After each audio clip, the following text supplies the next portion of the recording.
সংবাদ সবাইকে স্বাগত জানাচ্ছি। আমি ফিরোজ তোহা। শুরুতেই সংবাদ শিরোনাম। বাংলাদেশের সর্বশেষ গুরুত্বপূর্ণ আপডেট সংবাদে আপনাকে স্বাগত। শুরুতেই সংবাদ শিরোনাম, পরে বিস্তারিত। শুরুতেই জানিয়ে দিব, ছাত্র হত্যার হোতা শতাধিক পুলিশ। রাজধানী ঢাকা থেকে পুলিশের সাবেক মহাপরিদর্শক আইজিপি শহীদুল হক এবং পুলিশের সাবেক আইজিপি চৌধুরী আব্দুল্লাল মামুনকে গ্রেপ্তার করেছে আইনশৃঙ্খলা রক্ষাকারী বাহিনী। পুলিশের সাবেক এই দুই মহাপরিদর্শককে রিমান্ডে নেওয়ার পর চাঞ্চল্যকর তথ্য দিয়েছেন। তারা বলছেন, ছাত্র আন্দোলনে যেসব পুলিশের বড় বড় রাঘববোয়ালরা জড়িত ছিলেন, এদের সম্পর্কে বিস্তারিত তথ্য জানাবো। বন্ধুরা, সম্পূর্ণ সংবাদটি জানতে ভিডিওটি না টেনে দেখতে থাকুন। এরপর জানিয়ে দিব, হাসিনার ইচ্ছায় ডক্টর মোহাম্মদ ইউনূসের বিরুদ্ধে আরও 4টি মামলা প্রস্তুতি ছিল দুদকে। গ্রামীণ টেলিকমের কর্মীদের লভ্যাংশের 25 কোটি 22 লক্ষ টাকা আত্মসাতের অভিযোগ এনে ডক্টর মোহাম্মদ ইউনূসের বিরুদ্ধে মামলা করেছিল দুর্নীতি কমিশন দুদক। গত 5 আগস্টের আগে আওয়ামী লীগ সরকার এবং গোয়েন্দা সংস্থার তৎপরতায় দুদকে ডক্টর ইউনূসের বিরুদ্ধে আরও 4টি মামলার প্রস্তুতি চলছিল। এই মামলাগুলি হলে ডক্টর ইউনূস হয়তো সারা জীবন জেলে থাকতেন। এবারে জানাবো, বিজয় এখনো অনেক দূরে বললেন বিএনপির ভারপ্রাপ্ত চেয়ারম্যান তারেক রহমান। এবারে জানাবো, হত্যা তো দূরে থাক, আমি কিছুই জানি না বললেন সাবেক আইজিপি শহীদুল। রাজধানী নিউ মার্কেট থানা এলাকার ব্যবসায়ী আব্দুল ওয়াদুদ হত্যা মামলায় পুলিশের সাবেক মহাপরিদর্শক আইজিপি শহীদুল হকের 7 দিনের রিমান্ড মঞ্জুর করেছে আদালত। রিমান্ডের প্রথম দিনে তিনি বলেছেন, হত্যা তো দূরের কথা, আমি কিছুই জানি না, আমি নির্দোষ। এদিকে সোহেল তাজকে যে কারণে ধমক দেন শেখ হাসিনা। 2009 সালের 25 এবং 26 ফেব্রুয়ারি সংগঠিত বিডিআর বিদ্রোহ বা পিলখানা ট্র্যাজেডি দেশের ইতিহাসে এক ন্যাক্কারজনক ঘটনা। এ বিষয়ে সোহেল তাজ জানিয়েছিলেন, তৎকালীন প্রধানমন্ত্রী শেখ হাসিনা তার পরামর্শ না শুনে তাকে ধমক দিয়ে বলেছিলেন, আমেরিকায় বসে তুমি বেশি বুঝো না, আমি দেখতেছি কি করা যায়। পিলখানা ট্র্যাজেডিতে 57 জন সেনা কর্মকর্তা সহ 74 জন সেনা সদস্য এবং বিজিবির কর্মকর্তাদের হত্যা করা হয়েছিল। ওই ঘটনার পেছনে অন্যদের সঙ্গে তৎকালীন স্বরাষ্ট্র প্রতিমন্ত্রী তানজিম আহমেদ সোহেল তাজের ভূমিকা নিয়ে প্রশ্ন উঠেছিল, কিন্তু এ বিষয়ে খোলাসা করেছেন তিনি বলেছেন, আমার দিকে অভিযোগের তীর ছোড়েন অনেকেই, কিন্তু এ বিষয়টি সম্পূর্ণ হ্যান্ডেল করেছিল শেখ হাসিনা। তাহলে কি শেখ হাসিনার ইশারায় পিলখানায় হত্যাযোগ্য হয়েছিল? এ বিষয়ে গুরুত্বপূর্ণ সংবাদ জানাবো, সঙ্গেই থাকুন। এবং সর্বশেষ জানিয়ে দিব, মাদক কারবারি 2 গ্রুপের গোলাগুলিতে অটোরিকশা চালক নিহত। রাজধানীর মোহাম্মদপুরে জেনেভা ক্যাম্পে মাদক কারবারি 2 গ্রুপের গোলাগুলি এবং অটোরিকশা চালক নিহত হয়েছে। নিহত অটোরিকশা চালকের নাম সোনু 30। বুধবার 4 সেপ্টেম্বর সকাল 8টার দিকে এই ঘটনা ঘটে। গুরুতর আহত অবস্থায় তাকে উদ্ধার করে ঢাকা মেডিকেল কলেজ হাসপাতালে নেওয়া হলে কর্তব্যরত চিকিৎসক সকাল 9:30টার দিকে তাকে মৃত ঘোষণা করেন। প্রিয় দর্শক, এতক্ষণ শুনছিলেন সংবাদ শিরোনাম, এবারে বিস্তারিত। তবে তার আগে বন্ধুরা, অনুরোধ থাকবে সংবাদটিতে একটি লাইক দিন। এই চ্যানেলে আপনি নতুন হয়ে থাকলে আমাদের সংবাদটি দেখতে দেখতে চ্যানেলটি সাবস্ক্রাইব করে রাখুন। কমেন্ট করে আপনার মূল্যবান মতামত জানিয়ে দিন বন্ধুরা, আপনি বিশ্বের কোন দেশ থেকে বা বাংলাদেশের কোন স্থান থেকে দেখছেন এবং শুনছেন। এবারে বিস্তারিত। ছাত্র হত্যার হোতা শতাধিক পুলিশ। রাজধানী ঢাকা থেকে পুলিশের সাবেক মহাপরিদর্শক আইজিপি শহীদুল হক এবং সাবেক আইজিপি চৌধুরী আব্দুল্লাল মামুনকে গ্রেপ্তার করেছে আইনশৃঙ্খলা রক্ষাকারী বাহিনী। গতকাল মঙ্গলবার দিবাগত রাত 12টার দিকে এই 2 সাবেক আইজিপিকে গ্রেপ্তার করা হয়। সাবেক এই 2 আইজিপির বিরুদ্ধে একাধিক মামলা রয়েছে। এর মধ্যে বৈষম্যবিরোধী ছাত্র আন্দোলনে ছাত্র হত্যার অভিযোগে হত্যা মামলা দায়ের করা হয়েছে। অভিযোগ আছে গণহত্যারও। বৈষম্যবিরোধী ছাত্র আন্দোলন চলাকালে গত জুলাই থেকে আগস্টে শিক্ষার্থী সহ সাধারণ মানুষের উপর নির্বিচারে গুলি চালিয়েছিল পুলিশ। এসব গুলির ঘটনায় শিক্ষার্থী সহ বিভিন্ন শ্রেণী পেশার অন্তত 1000 মানুষ নিহত হয়েছে, আহত হয়েছে আরও কয়েক হাজার। আন্দোলনে গুলি চালিয়ে লাশ ফেলার মাস্টার মাইন্ড হিসেবে কাজ করেছেন শতাধিক পুলিশ সদস্য। সাবেক 2 আইজিপিকে গ্রেপ্তারের বিষয়ে নিশ্চিত করেছে ঢাকা মহানগর গোয়েন্দা পুলিশের প্রধান অতিরিক্ত কমিশনার রেজাউল করিম মল্লিক। সাবেক আইজিপি শহীদুল হক এবং চৌধুরী আব্দুল্লাল মামুন ডিবি হেফাজতে রয়েছেন। তাদের জিজ্ঞাসাবাদ করা হবে। পুলিশের একটি সূত্র জানায়, সাবেক আইজিপি শহীদুল হককে উত্তরা থেকে গ্রেপ্তার করা হয়। চৌধুরী আব্দুল্লাল মামুনকে গ্রেপ্তার করা হয় কচুক্ষেত এলাকা থেকে।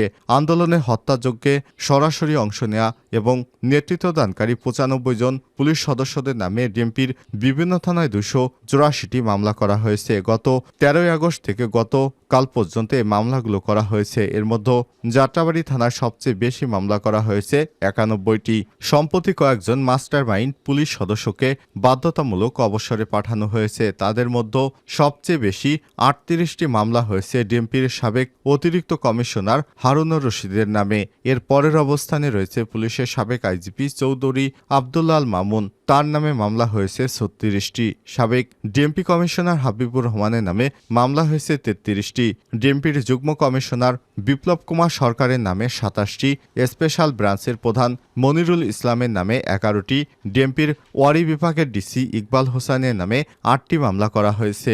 ওই ৬ জন হাই প্রোফাইল পুলিশ সদস্যদের মতো আরও শতাধিক পুলিশ সদস্য সরকারের কাছ থেকে আন্দোলন দমাতে যে মাত্রার নির্দেশনা পেয়েছেন, প্রয়োগ করেছেন তার চেয়ে বহুগুণ বেশি। এ পর্যন্ত এ ধরনের ৯৫ জন পুলিশ সদস্যের নামে মামলা হলেও আরও বেশ কিছু পুলিশ সদস্যর নামে হত্যাকাণ্ডে জড়িত থাকা এবং মাস্টার মাইন্ড হিসেবে কাজ করার দায়ে মামলার প্রক্রিয়াধীন। কালের কণ্ঠ অনুসন্ধানে এসব তথ্য উঠে এসেছে। খোঁজ নিয়ে জানা গেছে, শেখ হাসিনা সরকারের পতনের দিন ৫ই আগস্ট বিকেলে রাজধানীর যাত্রাবাড়ি, গাজীপুর জেলাসহ বিভিন্ন এলাকায় বেপরোয়া পুলিশ সদস্যদের নেতৃত্বে নির্বিচারে আন্দোলনকারীদের উপর গুলি চালানো হয়েছে। আন্দোলন দমাতে শেখ হাসিনা সরকার দফায় দফায় ইন্টারনেট বন্ধ করে, যাতে ওই সময় পুলিশ সদস্যদের বেপরোয়া তাণ্ডব সামাজিক যোগাযোগ মাধ্যমে প্রকাশ না পায়। কিন্তু অতি সম্প্রতি পর্যায়ক্রমে যেসব নৃশংস হত্যাকাণ্ডের ভিডিও ফুটেজ সামাজিক যোগাযোগ মাধ্যমে ভাইরাল হতে শুরু হয়েছে, পুলিশ সদস্যদের বিরুদ্ধে দায়ের করা কিছু মামলার এজাহার, ওই সময় ঘটনার ছবি এবং ভিডিও ফুটেজ বিশ্লেষণ করে পুলিশের তাণ্ডবের বেশ কিছু প্রমাণ পাওয়া গেছে। হাসিনার ইচ্ছায় ডক্টর ইউনূসের বিরুদ্ধে আরও ৪ মামলার প্রস্তুতি ছিল দুদকে। গ্রামীণ টেলিকমের কর্মীদের লভ্যাংশের ২৫ কোটি ২২ লক্ষ টাকা আত্মসাতের অভিযোগ এনে ডক্টর মোহাম্মদ ইউনূসের বিরুদ্ধে মামলা করেছিল দুর্নীতি দমন কমিশন দুদক। গত ৫ই আগস্টের আগে আওয়ামী লীগ সরকারের গোয়েন্দা সংস্থার তৎপরতায় দুদককে ডক্টর ইউনূসের বিরুদ্ধে আরও ৪টি মামলা করার প্রস্তুতি চলছিল। এসব মামলায় প্রফেসর ইউনূসের পরিবারের সদস্যদের জড়ানোর পরিকল্পনা করা হয়েছিল, কিন্তু বৈষম্যবিরোধী ছাত্র আন্দোলনের প্রেক্ষাপটে বদলে যা ওইসব মামলার ভবিষ্যৎ শেষ হয়ে যায়। মানব জমিনের বরাতের এসব তথ্য জানা গেছে।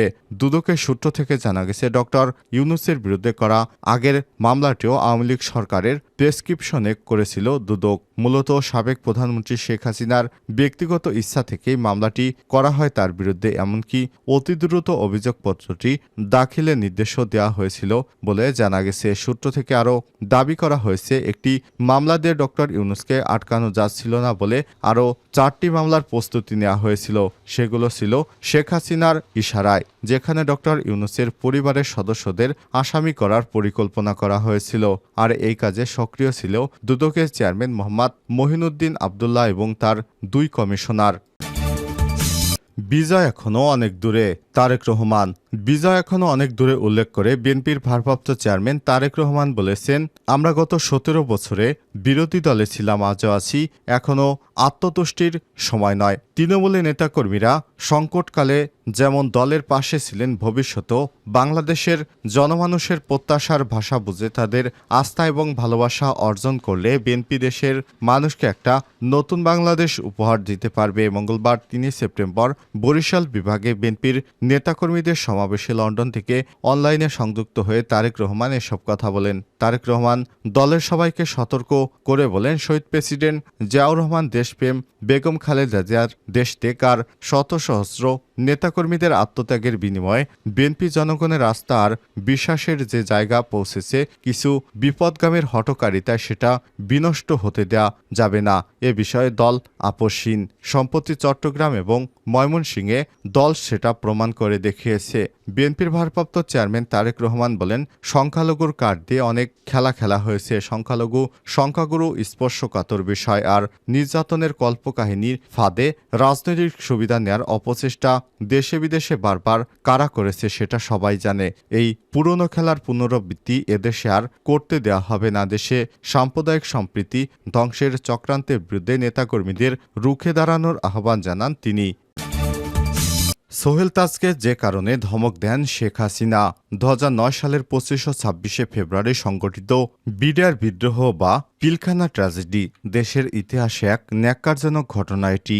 এ বিষয়ে সোহেল তাজ জানিয়েছেন, তৎকালীন প্রধানমন্ত্রী শেখ হাসিনা তার পরামর্শ না শুনে তাকে ধমক দিয়ে বলেছিলেন, আমেরিকায় বসে তুমি বেশি বুঝো না, আমি দেখতেছি। পিলখানা ট্র্যাজেডিতে 57 জন সেনা কর্মকর্তা সহ 74 জন নিহত হয়েছিলেন। ওই ঘটনার পেছনে অন্যদের সঙ্গে তৎকালীন স্বরাষ্ট্র প্রতিমন্ত্রী তানজিম আহমেদ সোহেল তাজের ভূমিকা নিয়েও প্রশ্ন উঠেছিল।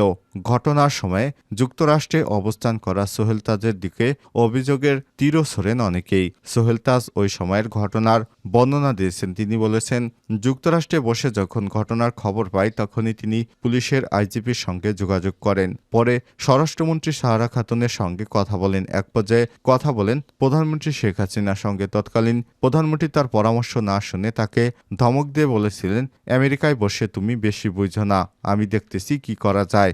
বিডিআর বিদ্রোহের নেপথ্যে কি ছিল এই প্রশ্নের জবাবে তিনি বলেন, মন্ত্রী থাকাকালীন আমি কিছু দেখিনি, কিছুই টের পেতাম না। কোথায় দিয়ে কি চলে যাচ্ছে, কি হয়ে যাচ্ছে কিছুই জানতাম না। আর দায়িত্ব ছাড়ার পর আরও কিছু দেখাবা জানার সুযোগও ছিল না। এ সময় তিনি আরও বলেন, বিডিআর বিদ্রোহের সঙ্গে কিছু মহল আমাকে জড়ানোর চেষ্টা করছে।